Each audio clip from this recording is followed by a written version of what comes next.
Okay, you guys, let's break this meme down. So it says, it's like this. I created man and woman with original sin. Immediately we have an issue. First off, I would argue the concept of original sin is not biblical. See Dr. Michael Heiser's critique of that.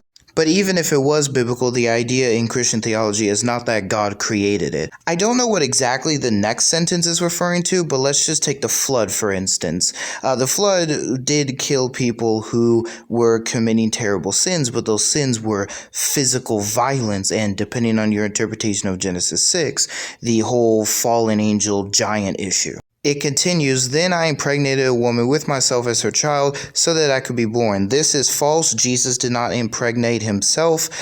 We are specifically told throughout the text of Scripture that the three persons of the Trinity were all involved in this miracle. It continues later, I will unalive myself as a sacrifice to myself to save all of you from the sin that I gave you in the first place. First, Jesus didn't unalive himself. Second, Jesus did not unalive himself to himself.